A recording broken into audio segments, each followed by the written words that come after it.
Julia. Quiero agradecer a Luis Bocás la invitación y felicitarlo, porque estos encuentros, en realidad, en los cuales me ha tocado participar hace 3 años, considero que son un verdadero hito, no solo en la historia cultural de Chile Sur, sino que en la historia cultural de Chile.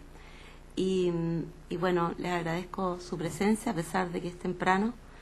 Y a mí me tocó trabajar esta figura bien controversial, que es la de Benjamín Vicuña Maquena. Titulé esta presentación Desde el cuerpo de Chile, la narrativa historiadora de Benjamín Vicuña. Hijo de la República, Benjamín Vicuña, historiador y político, vivió entre 1831 y 1886, manifestándose gran admirador de la gesta independentista y un tenaz detractor del proyecto conservador que hacia la década de 1950 se trataba de instalar a sangre, prisión y texto en Chile. Vicuña Maquena fue un activo militante de las filas liberales, participando en todas las batallas y guerras civiles que se libraron contra el autoritarismo de Montt, sufriendo la persecución, incluso la condena a muerte y la cárcel, de la que siempre se escapó. Junto con José Miguel Carrera Hijo, Los Gallos, Los Mata y tantos otros. A partir de la década de 1860 fue diputado, entre ellos fue diputado por Valdivia también, cosa que yo no tenía idea. Fue diputado, senador de la República, intendente de Santiago y candidato presidencial. Su ideología liberal en el campo de la economía política hizo de Vicuña Maquena un apasionado promotor de una construcción nacional basada en un modelo capitalista, productivista, abierto a todas las capas sociales. Vicuña Maquena, como tanto de la clase dirigente de su época, se manifestó embriagado con una idea de progreso, visto como corolario de una civilización moderna, basada en una economía de emprendimiento abierta, cuyo proceso de construcción y consolidación requería de la supresión de todo aquello que por premoderno y descalificado como barbarie se opusiera al despliegue de dicho civilizado progreso. Vicuña Maquena hizo de este proyecto civilizatorio uno de los motivos más importantes de su narrativa historiadora, que calificaremos desde ya como una narrativa políticamente comprometida y militante. En este sentido, Vicuña Maquena concibe la narrativa historiadora como una poderosa arma de construcción de realidad, escribiendo con un fuerte sello ensayístico y con gran belleza literaria, apoyada al mismo tiempo en un amplio acervo documental histórico. Con Vicuña Maquena estamos ante una historiografía que surge de la vida pública y de la práctica ciudadana republicana.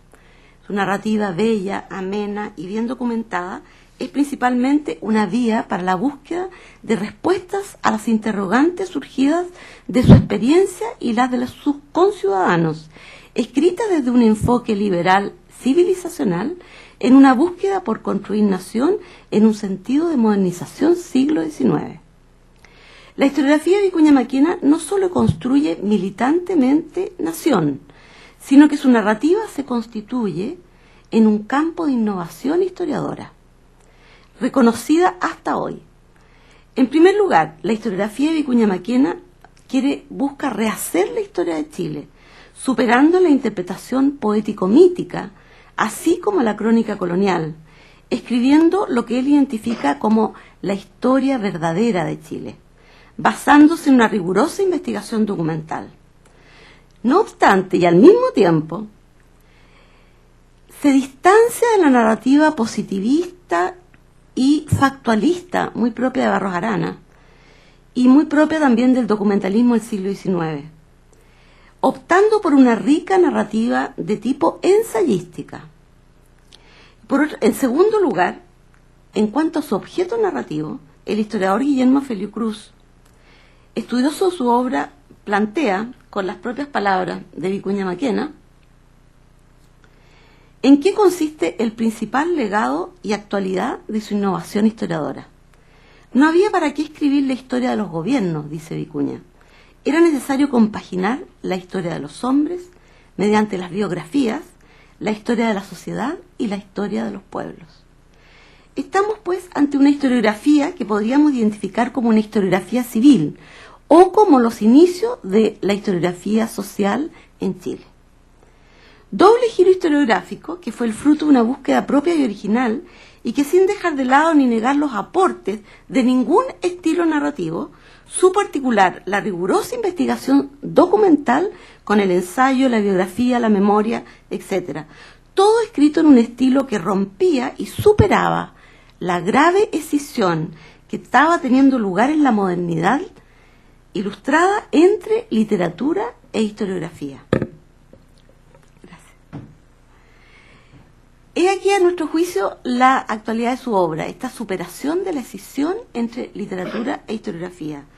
Cuando ahora buscamos afanosamente el diálogo entre la memoria, la ciencia social, la literatura, la biografía, etc., el actual desafío de la articulación entre objetividad y subjetividad, entre la naturaleza y la cultura, que Benjamín Vicuña Maquena logró hacer, él logró hacer una síntesis epistemológica de todos estos elementos, también temática y estilística en el campo de la historiografía decimonónica chilena. Profusa fue su obra, escrita en los 55 años que duró su vida. Aquí hay algunas de sus principales obras. Imposible realizar aquí un análisis minucioso de ella, solamente nos detendremos en algunos de sus trabajos historiográficos que nos develan con especial claridad, a nuestro juicio, tanto su proyecto civilizador para la nación como esta peculiar y múltiple síntesis de lenguajes que realiza Vicuña intentando desentrañar algunas claves de su obra. Al respecto, aquí vamos a plantear que la narrativa historiadora Vicuña Maquena busca historizar desde el cuerpo, o desde la materialidad de la vida y el suelo de Chile, realizando una síntesis narrativa entre sujeto y objeto, entre naturaleza y cultura. Forma de tramar que alcanza mucha fuerza narrativa y que contiene un controversial proyecto político e ideológico que hasta el día de hoy continúa despertando la crítica y el debate. Desde esta perspectiva cabe preguntarnos acerca de cuál es la implicación ideológica o el campo ético-político que inspira su narrativa historiadora. La hipótesis que aquí plantearemos al respecto es que a través de su narrativa y de su afán por escribir la verdadera historia de los chilenos, Vicuña Maquena intenta reapropiarse del cuerpo de Chile como ofrenda republicana que desea hacer a la patria y como fundamento histórico de su proyecto de nación moderna. Reapropiación y ofrenda cargada de una ideología civilizatoria que hace del paradigma decimonónico de patria y progreso un fin en sí mismo, con toda la carga de utopía, de contradicciones y de negaciones que este proyecto conlleva. Con el fin de mostrar este acto cultural de reapropiación y ofrenda de Chile a través de la narración historiadora de Vicuña, haremos brevemente la lectura de algunos de sus textos que identificaremos como el cuerpo desterrado de Chile, el cuerpo verdadero de Chile, el cuerpo desmitificado de Chile y el cuerpo rico de Chile. El cuerpo desterrado de Chile, Javiera de Carrera. La patria no es el suelo, sino el amor. Benjamín Vicuña, en un notable ensayo biográfico, narra un capítulo de la historia de la revolución de la independencia de Chile desde la vida, destierro y dolor de una mujer patriota que encarnó las heridas más profundas de las luchas políticas intestinas desencadenadas en Chile y América. El objetivo de su biografía es, como lo expresa, rescatar la memoria de Javiera Carrera y, comillas, arrebatar con estas líneas la ingratitud. Aquí. Sacar esto. O lo cierro. No quiere. Está cerrado. O aquí. Está borrada la memoria de Javiera. Carrera, claro. Claro. Dice que quiere arrebatar con estas líneas la ingratitud de sus contemporáneos, considerándola como la heroína de la patria vieja y mártir de la nueva. Ante la vida y la muerte de Javiera, Vicuña se define a sí mismo como, comillas, una albacea de todos los nombres ilustres que no da tregua al tiempo ni a la tumba. Como albacea de la memoria de Javiera, Vicuña Maquena, si bien la reta como buen machista por haberse metido en los negocios públicos de su patria, reconoce que era imposible para ella sustraerse de esos acontecimientos como necesidad del vuelo de su propio espíritu, constituyendo una figura activa junto al protagonismo político de sus hermanos, Juan José, José Miguel y Luis, para quienes, ante el cuerpo presente de la memoria de Javiera, el historiador aprovecha de sentar justa sentencia, comillas. La historia ha juzgado a porfía a los Carrera mientras se mantuvieron en la cima del poder de muchos errores, pero nunca pueden ser tachados de crímenes ni denunciados como tiranos, entre comillas. A través de las cartas de Javiera, el historiador sigue la huella de su exilio, de su dolor ante la muerte de sus hermanos, de su encarcelamiento en un fuerte de La Pampa y del encierro de su cuerpo desfalleciente en un convento de Buenos Aires, del que se escapó a pie, refugiándose en una fragata de guerra de Brasil y asilándose en Montevideo. Cargaba a su asistente la melancolía de su cuerpo en sus brazos por las haciendas de la banda oriental. Comillas, ¿qué le importaba a ella? ¿Qué le importaba a Chile y el universo? Si ya no encontraría en parte alguna la imagen de los seres de su amor que el hacha del verdugo le había arrebatado, dice Vicuña. Cuando los acontecimientos lo permiten, vuelve Javiera, no en busca de una patria, sino de un hogar. Un lugar donde levantar el altar de la memoria de sus hermanos. Y en este acto de misión de Javiera, el historiador puede sabiamente definir: la patria no es el suelo, es el amor. Refugiada por 40 años en su propiedad de San Miguel, saliendo únicamente de su retiro en demanda de los huesos de sus hermanos, estos fueron recibidos el 14 de junio en Chile de 1828. Comillas, estaban ya devueltas al suelo de Chile, dice Vicuña, aquellas cenizas para ella tan queridas, y se había lavado con las lágrimas de todo un pueblo la afrenta del patíbulo. Cierre comillas.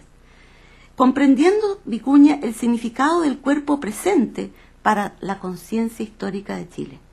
Javiera vivió y murió en su duelo bajo la sombra de los cuerpos de sus hermanos repatriados, rescatando el propio cuerpo de Javiera, la palabra historiadora de Vicuña Maquena, para ofrendárselo a una patria que no fuese solo suelo, sino amor. Los enterradores sociales que hoy día a menudo disfrutan echando tierra a las tumbas de los cuerpos marcados con las heridas de la historia, deseando en cada palada y puño de tierra lanzado ocultar el cuerpo mutilado, espejo de nuestro propio rostro, se encontrarán en la temprana república con este albacea de la memoria que se dispone a luchar contra la muerte de aquellos que llevan la marca de nuestra historia, lucha que realiza a través del arma de su escritura historiadora como lugar de cobijo para la absoluta presencia de nuestra memoria. Ofrenda 2. El cuerpo físico de Chile o la historia verdadera de Chile. Juan Fernández. En 1859, Benjamín Vicuña navegaba en ruta a su propio destierro. Había luchado junto al sobrino de Javiera Carrera, José Miguel, hijo, en la Guerra Civil de 59, junto a muchos otros liberales y además junto a todo el pueblo, en una guerra de clases que había levantado a campesinos, a indígenas, a artesanos, a peones, y que era el estallido de todas las contradicciones de la construcción republicana en Chile a mediados del siglo XIX. Navegaba Vicuña en barca inglesa en calidad de prisionero político, junto a otros líderes como Ángel Custodio Gallo, Manuel Antonio y Guillermo Amata. Al grito de tierra, corrieron a la borda y, comillas, comenzamos a interrogar con los ojos y el corazón. Antes de eso. Cuenta Vicuña aquellos pardos farellones que huían por nuestra derecha a la manera de las lúgubres sombras que al partir dejáramos cerniéndose sobre los campos de la patria ensangrentados por la colérica mano de la discordia. Estaban ante la vista de la isla Juan Fernández, lugar de abandono del Viernes y del Robinson de la clásica novela inglesa de Daniel Defoe, e históricamente Isla Presidio, lugar de destierro de los patriotas de la patria vieja. La memoria del historiador despierta ante la vista de aquel solitario peñón, dice, centinela avanzado de Chile delante de los mares, proponiéndose desde ese momento, comillas, desenterrar del profundo olvido la historia de aquel abandonado y novelado pedazo del cuerpo de Chile, lugar de castigo inquisitorial y patriota, de sobrevivencia de filibusteros, de abandono de náufragos. Todo esto, dice Vicuña, agolpándose a nuestro espíritu, cual si fueran las hojas de un libro colosal, esculpido en el granito volcánico del panorama que iba descubriéndose a nuestra vista, indújonos a hacer allí mismo el voto de escribir y dar a luz algún día la historia verdadera de aquella isla, que sólo era famosa en el mundo por la afortunada inventiva de un ilustre escritor, reconocido hoy como padre de los novelistas de su lengua, el inglés Daniel Defoe. Así comenzó la búsqueda, por más de 20 años, de los documentos que le permitieron a Vicuña no solo narrar la historia verdadera de la isla de Juan Fernández, sino también apropiarse históricamente de ella para Chile, existiendo hasta ese momento como propiedad cultural de Inglaterra. Acto de reapropiación cultural a través del cual la narración historiadora de Vicuña busca nacionalizar una tierra olvidada del cuerpo de Chile. Acción de reapropiación y nacionalización cultural que busca realizar con la legitimidad que para él tiene la historia ante la ficción. Comillas, como la miel recogida en su troj por la sendosa hormiga, dice Vicuña, fui construyendo esta historia que vio la luz en 1883. Juan Fernández, historia verdadera de la isla de Robinson Crusoe. Dando cumplimiento antes de morir, comillas, al voto antiguo del proscrito en presencia de aquel solitario monte, verdadero valle de lágrimas de los desterrados de Chile y de la América, cierro comillas. Y para que, dice, la historia no sea la calumnia de los muertos, citando a Lamartine, apoya y avala la historia de la isla Juan Fernández en la cita de documentos o los testigos que el narrador invoca, destinados, según sus palabras, a ser la humilde contraposición histórica de una fábula maravillosamente admirable, entre comillas. ¿En qué consiste esta contraposición entre historia y ficción a que alude Vicuña? ¿Pretende poner la historia por sobre la ficción literaria? Por el contrario, comillas, locura y grande habría de ser, dice Vicuña, aspirar al parangón de la vívida novela, hija del genio, con la llana aspiración del cronista oscuro, cierro comillas. Su afán es el de la simple verdad, verdad historiadora, que para él consiste en el trabajo por extraer algo que pertenece y forma parte del cuerpo de la patria y que yace oscuro y oculto. Ante su historia verdadera de la isla de Robinson Crusoe, declara que está cierto de, comillas, haber extraído del fondo de los mares y de las islas que rodean a Chile y le sirven de atalaya mayor número de lástimas, de lecciones y de casos maravillosos que los de la rica y atormentada imaginación de Defoe. Es decir, la narrativa historiadora es verdadera, a juicio de Vicuña, no porque sea objetiva o con pretensiones científicas, sino principalmente porque es una verdad colectiva, que nos pertenece como nación, y que él como narrador la desea ofrendar como legado a la patria, como la vida narrada de Javiera. La verdad historiadora en Vicuña es patrimonio, no monumental, sino patrimonio de emociones, de dolores y de cambios sufridos y vividos por aquellos chilenos de los cuales los chilenos actuales descendemos.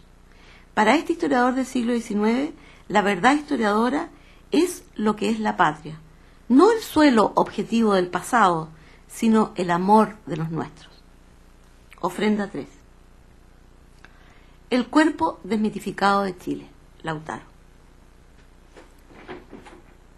En una postura revisionista de la historia colonial de Chile, Benjamín Vicuña plantea que esta historia estaba por rehacerse. Había que superar la etapa de la leyenda y sus poemas y escribir una historia basada en un criterio de verdad. Rehacer la historia en base a los documentos de la Casa Lonja de Sevilla, donde se hallaban atesorados los 300 años de la, comillas, historia verdadera, comprobada, palpitante de América, hecho que estaba provocando, dice, una revolución historiográfica en su momento. Vicuña pretende hacer de su narrativa parte de esta revolución, que concibe como una tarea cultural necesaria, superando a la crónica colonial y a la poesía. Desea, dice, comillas, dar a conocer a los chilenos algunos de estos episodios ignorados, oscurecidos o contradichos, conservando la estricta veracidad histórica del relato con el fin de conocer lo que somos a partir de lo que hemos sido. Si bien Vicuña encuentra en la historia de Juan Fernández el lugar del cuerpo de Chile para apropiarse de la ficción de Defoe, su mirada incisiva y crítica ante la leyenda y el mito se va a fijar en la figura de Lautaro. Comillas, Lautaro ha sido, hasta aquí, dice, un nombre legendario más que histórico, habiéndosele presentado como uno de los semidioses de Homero. Nosotros nos apartamos de esa senda deslumbradora, pero engañosa. Queremos presentar al héroe araucano tal cual fue, indio, bárbaro, vicioso, bravo, heroico, guerrero de grandes dotes naturales, patriota sublime, todo a un tiempo. Desmitificar o establecer lo verdadero o tal cual fue, comillas, significa también mostrar un determinado rostro en todas sus facetas, positivas y negativas. Dice Vicuña, todo eso fue Lautaro, porque no por ser libertador dejó de ser bárbaro, y no por ser héroe desnudóse ni de los hábitos ni de las pasiones de su raza. Queremos que los chilenos conozcan a aquel de sus compatriotas que ha alcanzado más dilatada fama en el mundo, tal cual fue en su tiempo y en su tierra, y no tal cual le ha hecho ponderación la poesía. Haciendo de este tal cual fue su concepto y método de investigación y construcción de verdad histórica, Vicuña Mackenna especifica que pretende estudiar a Lautaro con, comillas, sus pasiones, cualidades, vicios, crímenes, empresas e indisputable genio, como si tratáramos de reconstruir la historia de cualquier otro de nuestros compatriotas, cierre comillas. Lautaro, en la narración historiadora de Vicuña, deberá abandonar el sitial mítico para ser un compatriota más, uno más de los nuestros, que somos los chilenos de entonces y de ahora. Al expropiárselo al mito, Vicuña saca a Lautaro tanto de su universalidad como de su localidad de origen, su propio pueblo mapuche. Para realizar este acto de desmitificación se propone, comillas, exhumar esta figura histórica en sus verdaderas proporciones, sacándole de los archivos polvorosos, sin aumentar una sola línea a su talla, sin menoscabar su elevado pedestal, cierre comillas. Médico forense del cuerpo Lautaro, Vicuña desea entregar el veredicto del tamaño real de su figura, abriendo la tapa del sarcófago donde a su juicio yace su verdadero cuerpo, el Archivo de Sevilla o la gran casa del texto español. A partir de este acto, Vicuña pretende dar a conocer a Chile un nuevo Lautaro, un Lautaro histórico, investigando, comillas, con sobriedad y paciencia, la vida real de aquel indio verdaderamente extraordinario. Acota. Vicuña refuta la crónica. Lautaro no fue un doméstico de Valdivia, sino un cautivo y un prisionero de guerra. Empapado, dice, comillas, de un odio profundo e indomable al extranjero, es decir, al usurpador, cierre comillas, que en su contacto cotidiano con los españoles, Lautaro había sabido vestirse, dice, con el disfraz de la civilización, logrando que sus dotes naturales alcanzaron, comillas, aquel desarrollo a que el roce diario con una raza superior se presta, cierre comillas. La naturaleza Lautaro era sólo una fuerza en potencia. Su despliegue se debía a otro, superior, español. En definitiva, Vicuña define al Lautaro verdadero como una articulación de dos naturalezas y de dos educaciones. Era, comillas, dice, era indio por su infancia, su sangre y su memoria, pero al mismo tiempo era castellano, dice, por su aprendizaje, ocupaciones y trato. Comillas, y esa extraña pero interesante dualidad, la que vamos a ver desarrollarse en cada una de las peripecias de su existencia, en que el salvaje bravío y el conquistador astuto funden su alma y su pensamiento en una sola acción. Cierre comillas. Vicuña termina por comprender al Lautaro histórico no desde la dicotomía irreconciliable entre civilización y barbarie, sino desde una compleja dualidad barbarie-civilización, apropiándose la narrativa de Vicuña de Lautaro a través de su carácter de conquistador, realizando a través de esta operación narrativa dos actos. Primero, la sustracción del héroe mítico del mapuche universal, y simultáneamente el blanqueamiento y apropiación chilenización histórica del guerrero mapuche Lautaro. Operación narrativa de desmitificación y apropiación chilenización imprescindible para la proyectada conquista republicana del pueblo mapuche, empresa en la cual se comprometió militantemente Vicuña Maquena. Ofrenda 4. El cuerpo rico de Chile, el oro. El oro adorado. La narrativa historiadora de Vicuña gustaba arrastrarse a ras de su suelo, como una pala y picota de palabras, cavando en el cuerpo material de Chile en busca de sus riquezas, oro, plata y carbón de piedra, historia material narrada como ofrenda civilizacional a la nación. Su Edad del Oro en Chile, 1881, fue escrito para fundamentar una moción legislativa presentada por Vicuña al Congreso a propósito del oro que los conquistadores chilenos se aprontaban a explotar en las montañas del Lebu, cuando aún estaba caliente la sangre mapuche de la guerra de conquista de la Araucanía. La intención política de Vicuña es expresar, a través de esta narrativa historiadora, su manifiesto compromiso con un modelo de producción libre, individual y asociativo, rechazando el modelo de privilegio y monopolio que se había establecido durante la producción minera en la colonia. Vicuña aspiraba a que en la nueva era republicana, comillas, descubridores y empresarios, ricos y pobres, capitalistas y obreros, encontraran una oportunidad de trabajo y enriquecimiento en el campo de la minería.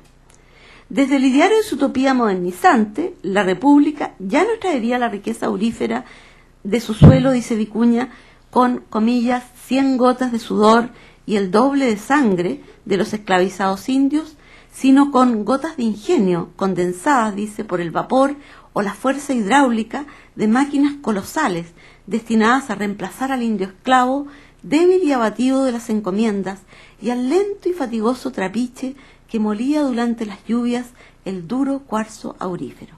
Cierre comillas.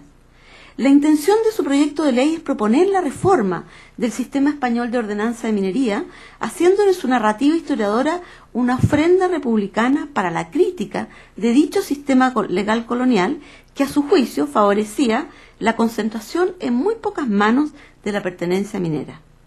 Comillas, estribando la explotación antigua del oro y de los demás metales preciosos en el principio del trabajo servil, barato, el de la mita del indio, la encomienda del inquilino y la tarea del negro esclavo, se otorgaba al minero, es decir, al señor feudal, al conquistador, con el nombre de pertenencia o estaca, una porción considerable del suelo.